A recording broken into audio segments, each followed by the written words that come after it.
So in this series we're going to be mostly dealing with Android app development. We'll also look into iOS and BlackBerry, but with iOS it's difficult to create an app if you aren't on a Mac, and you also need an Apple developer license, which I believe costs about $100. So we're going to focus on Android, and there's a few ways we can create apps, Phonegap apps. The easiest way and the recommended way is to use Phonegap Build, which I'll show you right now. I think it's build.phonegap.com. Sorry. So this is the easiest way. You just sign up.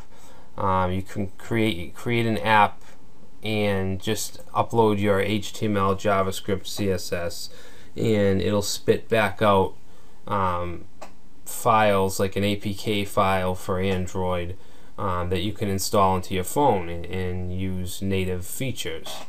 But the old way was to actually use an IDE like Eclipse and use the Android plugin and download all the Android SDKs and just install all this crap on your computer. So it's not the way that I build Phonegap apps. I would much rather prefer the build, but I think it's a good thing just to know how to do that. So I want to do that in this video. So what we want to do first is we want to grab the Android SDKs. So let's just search for Android SDK, and SDK stands for Software Development Kit, and this particular SDK comes bundled with Eclipse and the ADT plugin, which is basically an Android plugin.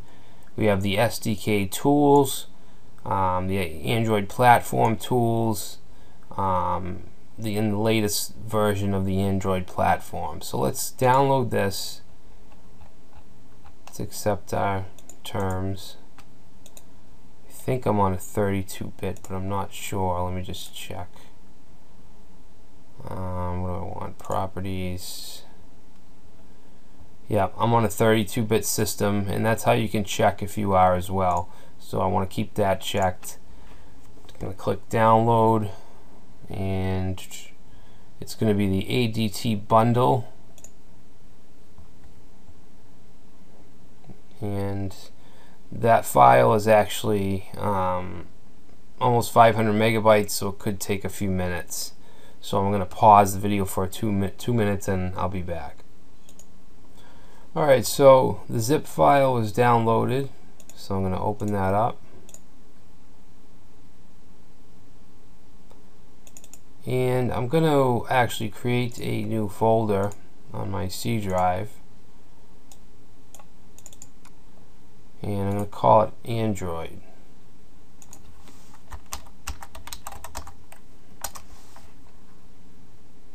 And I'm going to put all these files in there. So now I'm going to open the Sdk Manager and see what's going on.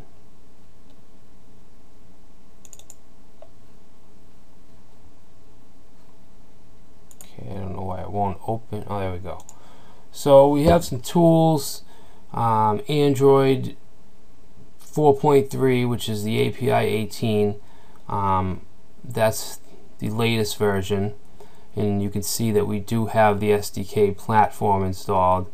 I also want the samples, and I want Google APIs.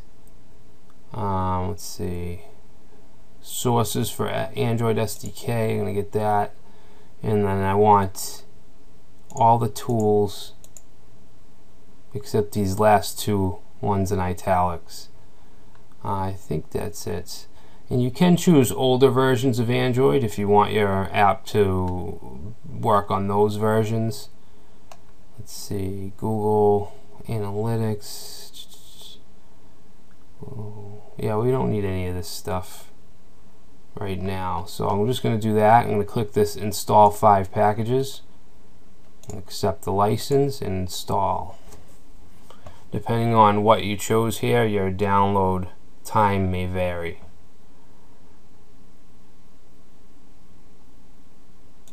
Alright, so we're done downloading the SDK and the SDK tools. So now what I want to do is open up Eclipse, which is our IDE or text editor. And we have the ADT plugin, which is the Android plugin.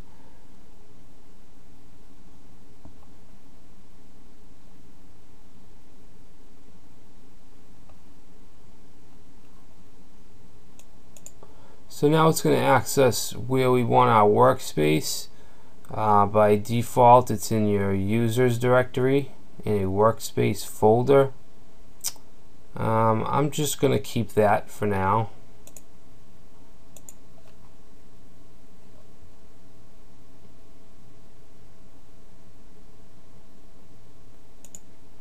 Alright, so we get to this start screen. I'm going to click no for this. Now before we do anything, we need to go to phonegap.com and we want to download Phonegap. Now this command line stuff you can skip and just go right to Phonegap 2.90 or whatever the latest version is. I'm going to save that package and I'm going to open that when it's done.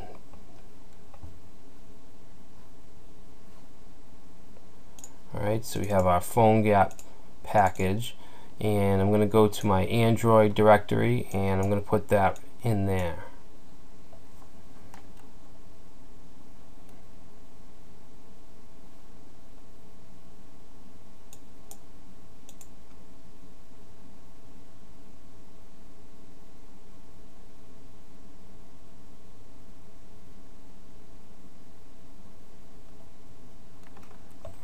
I apologize, this is a virtual machine, so it's pretty slow.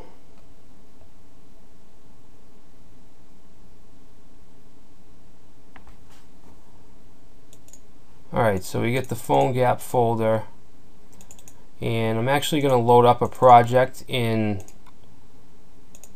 Eclipse.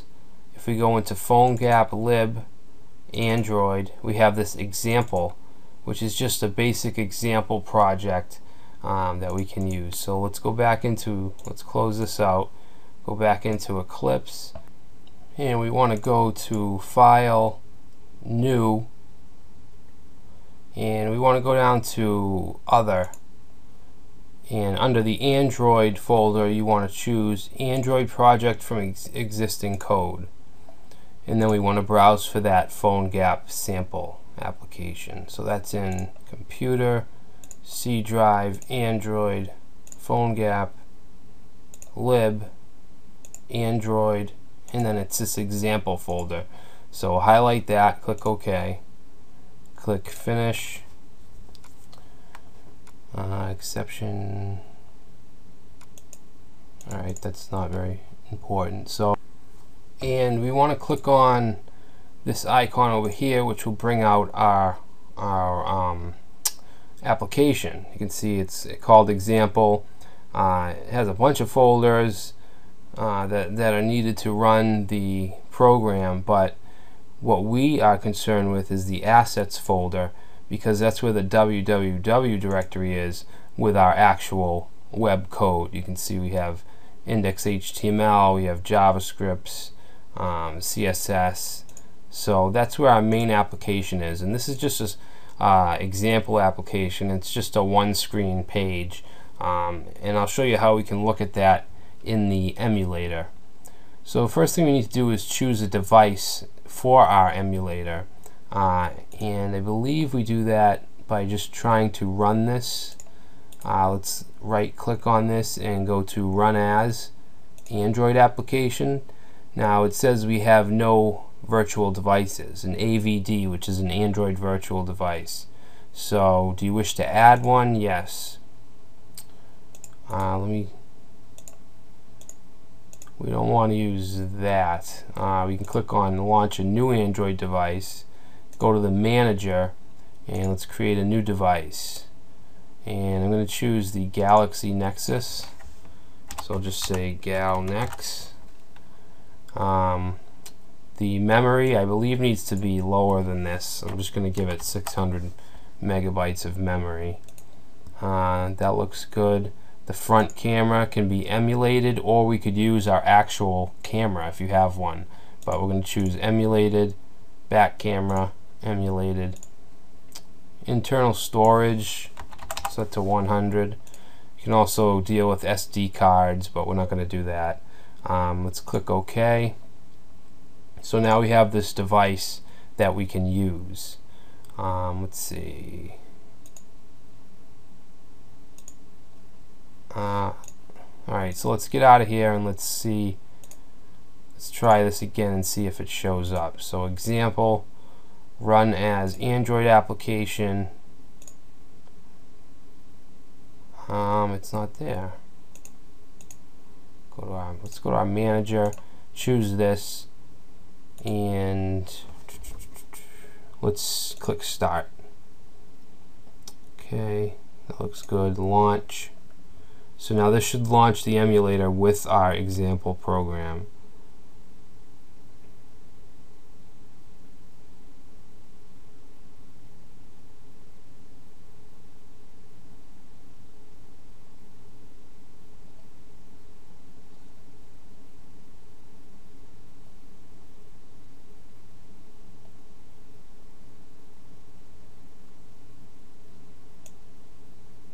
Okay, so this is our emulator, and when you turn it on for the first time it can take a while.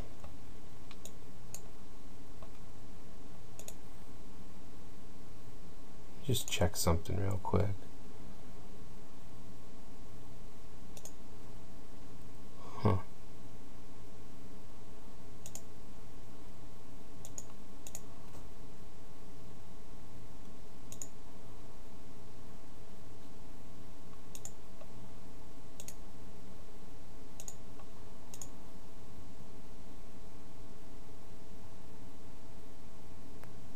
Alright, so here's our sample app. It's not much, it's just an icon with, we can see here it says device is ready. Now let's take a look at the code for this. Get out of this, clear that off. I don't want any of that stuff.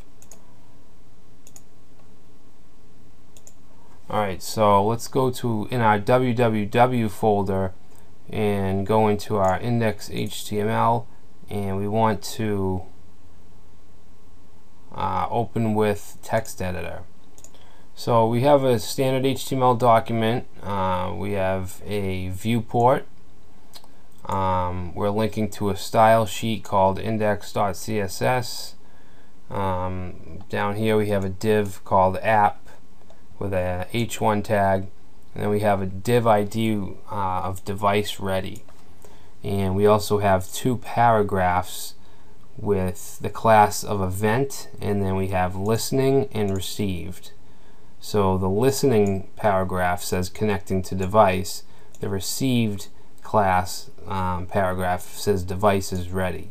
And then we're including our Cordova.js and our index.js. So in our index.js, excuse me, we have a variable called app, and this is an object.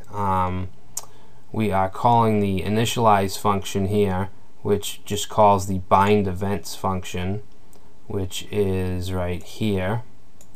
And what that's doing is it's creating an event listener. And this is you'll see this a lot. This is very familiar in Phonegap applications because it sends out a listener so that we can tell if the device is ready or not. The first parameter is the first parameter is the event, which is device ready. The second is the function you want to run when the device is ready. So in this case is on device ready. And that is right here. So when the device is ready, we're going to call this app.received_event device ready. And down here we can update the DOM on a received event. You can see here we have variable listing element and a variable of received element.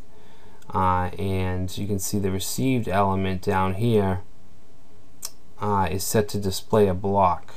The listening element, if the device is ready, is going to have a style of display none. So when the device is ready, listening element will not show anymore. So when the device is ready, it'll only show the received element, which if we go to the front page here of our app, it says device is ready. Okay. This actually isn't the way that I set up or I like to do Phonegap programming. I don't really like this. I'll show you some easier techniques to do the same thing. And I honestly don't like working in Eclipse with this slow emulator. And even Phonegap in the documentation, they don't recommend this way anymore either.